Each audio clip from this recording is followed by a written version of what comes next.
Le 26 juin 2025, la Cour africaine des droits de l'homme et des peuples, CAD, a rendu son verdict. Trop, c'est le mouvement lancé ce week-end par Laurent Gbagbo. Samedi, l'ancien président ivoirien a réuni ses proches et plusieurs centaines de cadres et militants au siège de son parti.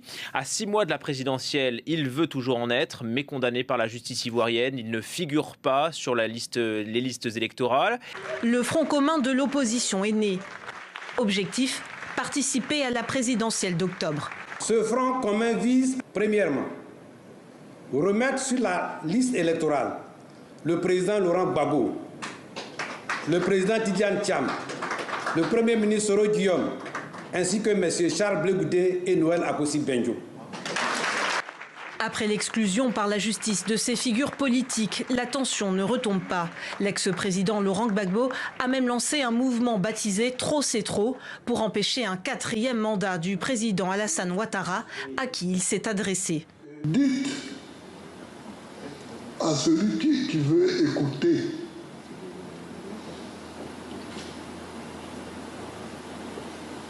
que je n'abandonnerai pas le combat contre le 4e mandat. Pour le RHDP, ces requêtes ne servent qu'à retarder le processus électoral. Le parti au pouvoir dément toute intervention politique et assure qu'il s'agit de décisions de justice. Je vais rappeler que le FPI, le PDCI, le PPACO et d'autres partis n'ont pas été exclus à ces élections. Des personnes au sein de ces partis ont manifestement un problème avec le droit, avec la loi. Il revient aux différents partis politiques, comme ça a été fait dans d'autres pays, et donc d'organiser leur participation aux élections en faisant en sorte de respecter donc l'état de droit. Dans l'ombre d'une Côte d'Ivoire toujours marquée par son passé tumultueux, Laurent Gbagbo, l'homme qui a présidé le pays de 2000 à 2011, a livré une nouvelle bataille. Le 26 juin 2025, la Cour africaine des droits de l'homme et des peuples, CAD, a rendu son verdict. Toutes les accusations portées par Gbagbo contre l'État ivoirien ont été rejetées.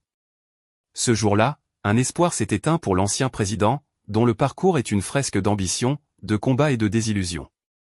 L'histoire commence en août 2020.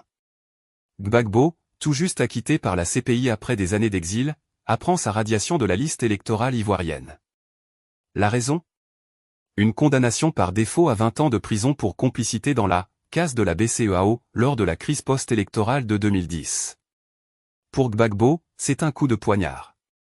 Cette décision, confirmée par le tribunal d'Abidjan, l'exclut du jeu politique à l'approche des élections de 2020. Déterminé, il se tourne vers la CAD, déposant une requête le 7 septembre 2020. Il y dénonce des violations de ses droits à l'égalité, à un procès équitable, à la présomption d'innocence et à ses droits politiques. Gbagbo rêve d'une réhabilitation. Il demande à la Cour d'annuler sa radiation, d'effacer sa condamnation et de publier la décision au journal officiel. Mais l'État ivoirien reste silencieux, absent du procès. La Cour, inflexible, examine la requête avec soin. Elle confirme sa compétence, juge la requête recevable, puis se penche sur le fond.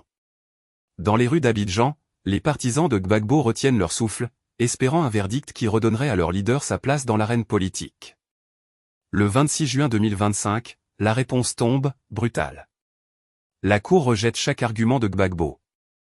Pas de discrimination, pas de violation de la présomption d'innocence, pas de preuve d'atteinte aux droits politiques. La condamnation, bien que par défaut, est jugée exécutoire. Aucune réparation n'est accordée.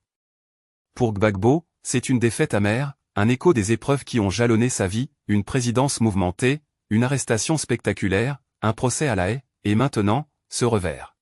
Parce qu'il nous arrive souvent des malheurs. Il nous arrive souvent des malheurs. Mais ce n'est pas toujours que les gens sont solidaires avec.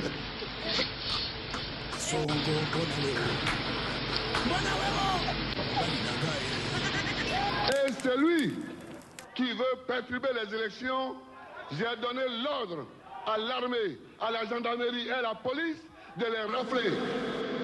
J'ai donné l'ordre à l'armée, à la gendarmerie et à la police de les rafler. Et celui qui veut perturber les élections, j'ai donné l'ordre à l'armée, à la gendarmerie et à la police de les rafler. j'ai donné l'ordre à l'armée, à la gendarmerie et à la police de les rafler.